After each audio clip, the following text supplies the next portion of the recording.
Hello and welcome to the video lecture on evolution of microprocessor. This is the first lecture in the series of 12th computer science paper 2, that is a computer hardware. You will get a series of lectures in my next videos. So please keep watching my channel, and if you are new to the channel then please don't forget to subscribe, like and share. Now first let us understand what is the meaning of a microprocessor. Microprocessor is nothing but it is a semiconductor chip, or you can say it is an integrated circuit, which is a multi-purpose programmable logic device. Here you can see the picture of an integrated circuit. So in this small IC or in small chip, the large components are available which will perform, or they are having a large processing capability. Mainly the microprocessor reads the binary instructions. Binary means which are in the form of zeros and ones only, from the storage device which is called as a memory. It will accept that binary data as an input and processes the data according to the instructions, and you will get the output. So this is what is the basic of a microprocessor. So in short, you can see there are three main parts in the microprocessor which I have shown in the diagram. The first is a ALU, second is a registers, and third is a control unit. ALU is nothing but it is a arithmetic and logic unit where your all arithmetic and logical operations are performed.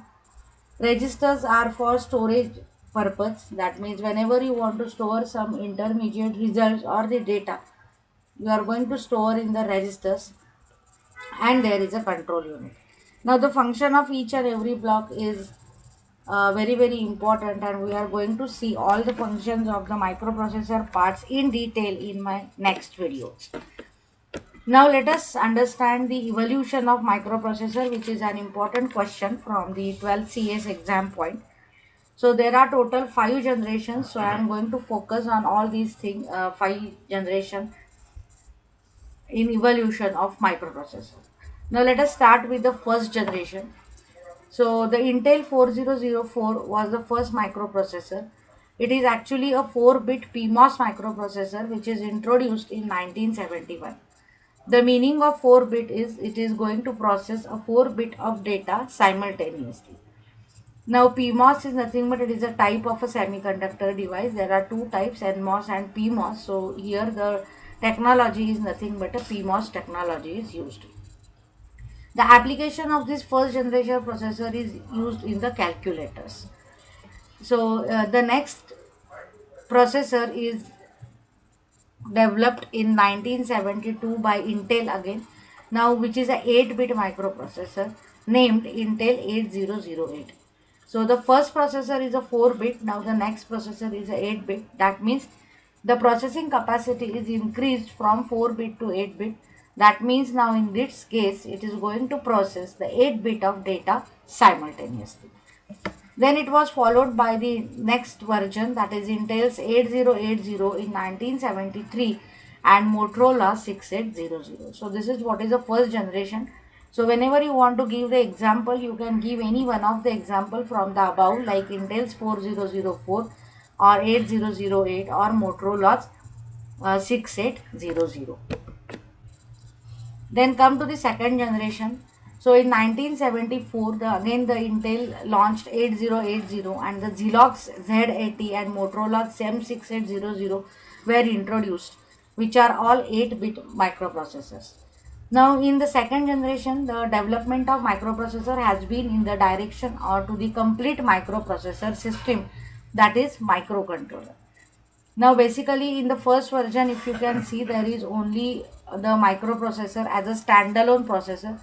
But now in the second generation, the main focus or the direction is to make the complete system within the IC, which will contain the CPU, then ROM, that is read only memory, RAM, random access memory, clock, IO ports, all in a single package.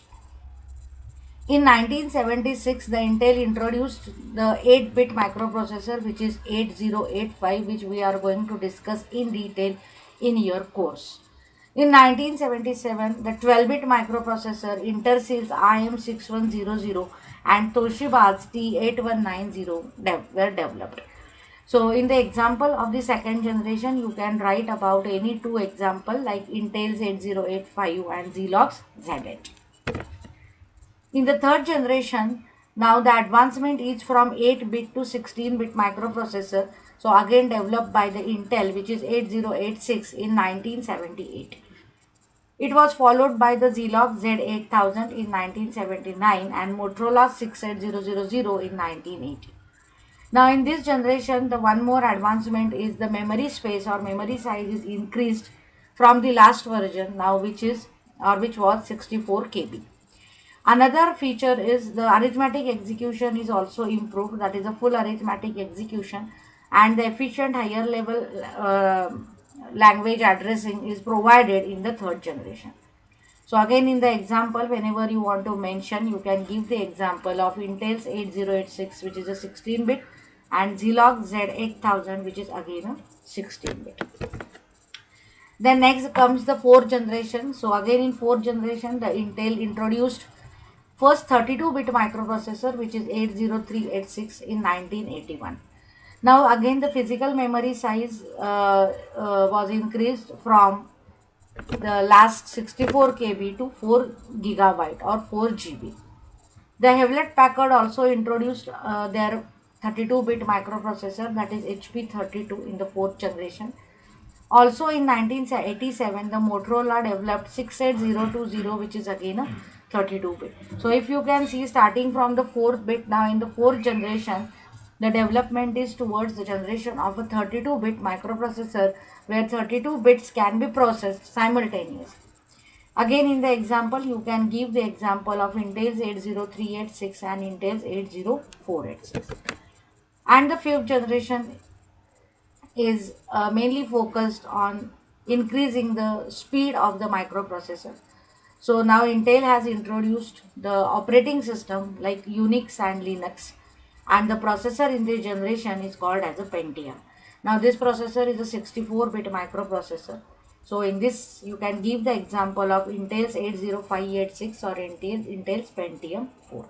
So these are the basic 5 generation, or you can say the evolution of microprocessor. So this is an important question from exam point of view. So whenever it is asked, you have to describe all these things, and along with it you have to give the example of each and every generation. So this is all about the first video. So if you like the video, then don't forget to subscribe to my channel and share the video with your friends. Thank you guys. Thank you so much.